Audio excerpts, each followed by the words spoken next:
more mailbag. Remember, these are the questions you've left on my channel. So here we go. First one up from Lair Levin Bergat.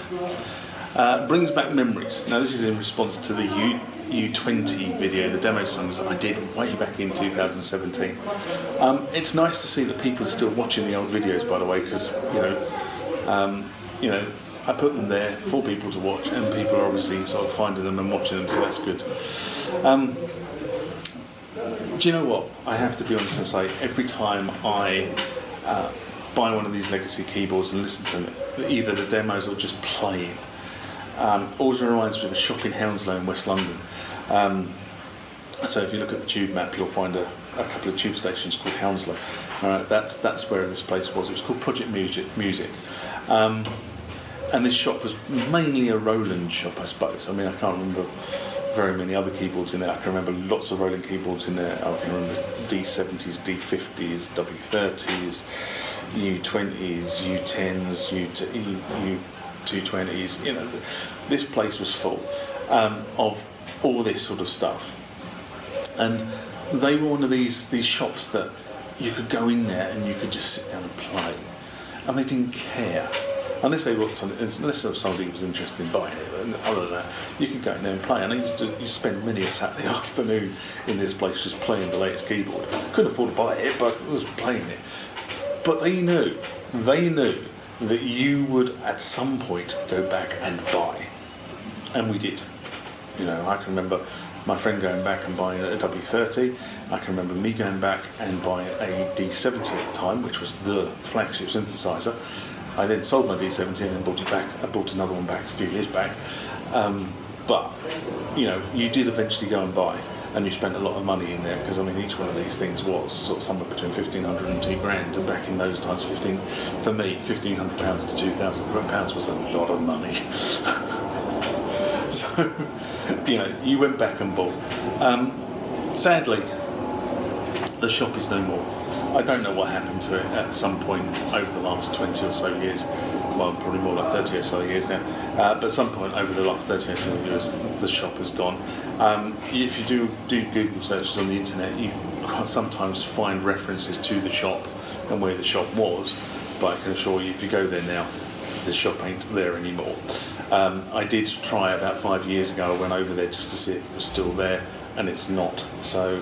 But I was going to visit my dad's grave anyway, and my dad is buried in that area, so it wasn't much of a detour for me. Now, the shop I use in Guildford, and I will plug Anderton's in Guildford, plug.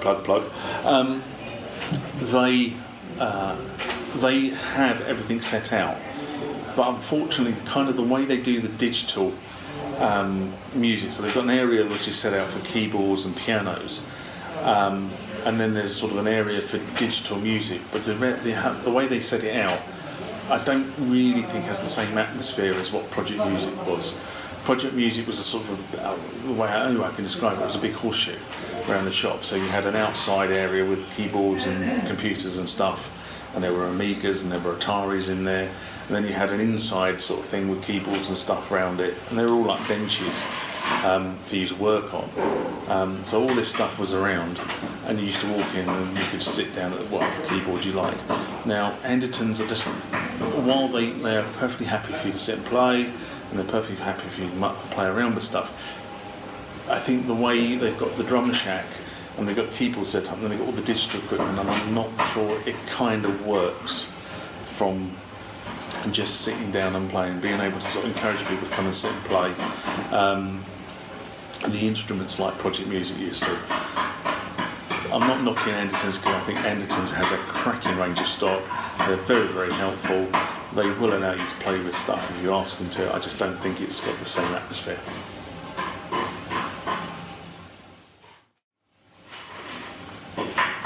Okay, this next one, it comes from somebody whose name I am not even going to attempt to pronounce, because it's all sort of East European lettering, and I can't pronounce East European lettering.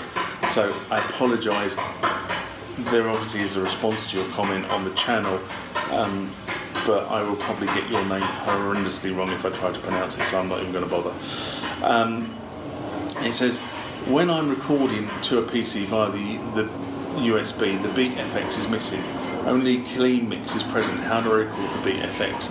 And this is in response to the Roland MX-1 using IRA via USB to the MX-1. Not done that long ago, actually. Only done a couple of months ago. Unfortunately, the way that Roland have implemented the USB in the RRA or in the MX-1 is they only send the dry signal or whatever signal is coming in off the USB jacks to the computer. They do not send the process signal. So as in the wet signal that goes out through the outputs. The effects are put on post send, and I suspect that's because of where they've tapped the signal, the USB signal, off the board to be able to send through to the computer. I suspect that's one of the limitations. But unfortunately, the only way you're going to get the effects into your computer is to take it off the output into a separate input to the DAW and record it that way. Okay, this one's sort of kind of a follow-on, really,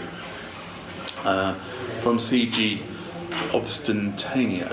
I hope I'm getting that right. Right, so thank you for the answer. I found the solution. Those interested in the same problem of transfer. The problem came about because the USB MIDI interface was an Actron UC220. It does not allow the transfer of SYSEX from the M1 to the PC. So this was in response to a question that he asked on a previous mailbag that wasn't actually that long ago about being able to transfer SYSEX from his M1 to his PC and from his PC back to his M1. And I said, are you sure? You know, you've got the memory protects off, and pointed him to a number of videos that I'd already done about switching memory protects off and setting up the baud rates and the clock speeds and all that sort of stuff. Anyway, he's come back and said, well, the reason why it's not working is because my MIDI interface doesn't support SYSEX. Now, in this day and age, that is very unusual. However, it still is relevant because some chipsets don't support the full range of MIDI commands. And it tends to be in the cheaper USB interfaces. Now, I have no idea what an Alstron UC220 retails at, I have to be honest. I've never used one. I've always pretty much kept my MIDI interfaces to either MIDI Sport, and I've had a number of MIDI Sport interfaces over the years, or the one I'm using at the moment, which is the Mio 10.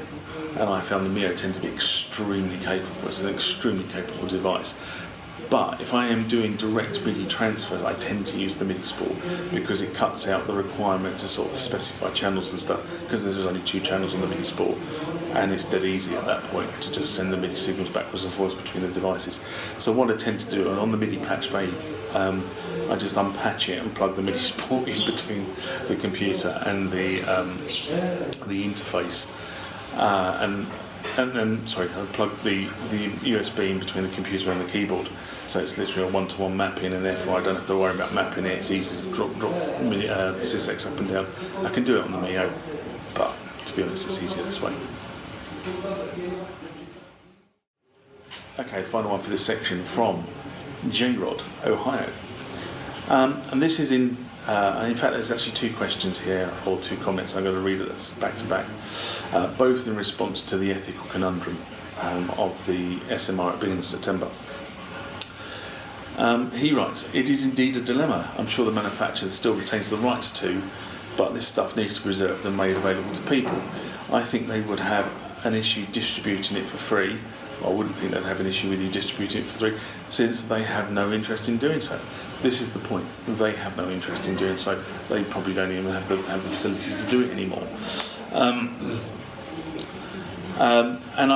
as a sense, demand for it wouldn't be great. Now, that's the whole point. I don't think demand is. I think there are a number of T1, M1, whatever units out in the world that would probably buy. These people would probably buy these discs if they were available in a format. Because I mean, as I said, one of the things I said about this in the past is, you know, the media that these things is running is now 30 years old, and that will start to delaminate from the disc.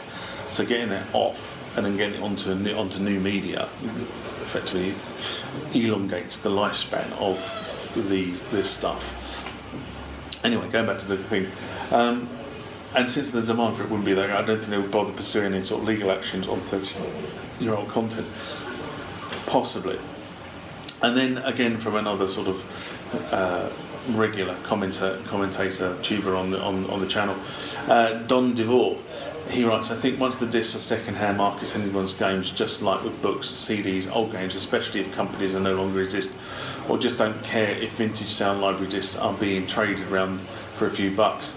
They made their money on them when they were new. I seriously doubt if the royalties associated with the outdated sample libraries and preset sounds. It's a noble task of preserving these sounds from the 80s and 90s, and such a small niche market that you shouldn't need to worry about copyright violations. On both those comments, it's nice to get other people's points of views on this.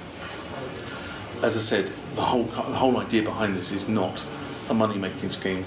The whole idea behind this is preservation, and making sure that these discs are preserved for a period of time for all those who want them. The keyboards still seem to be going strong. My T1, after its overhaul a couple of years ago, is still playing as well as it ever did. So as long as you're maintaining the keyboards, then there's probably a market for people who want these discs. And unless you've gone through the agony I've just gone through trying to work out how to duplicate these discs, which has not been easy, I have to be honest and say I've actually had to write copious notes about how to actually do it. But now I have a mechanism that will allow me to duplicate these discs.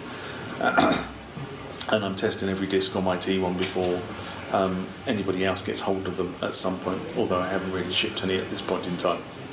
Anyway, that's it for this section.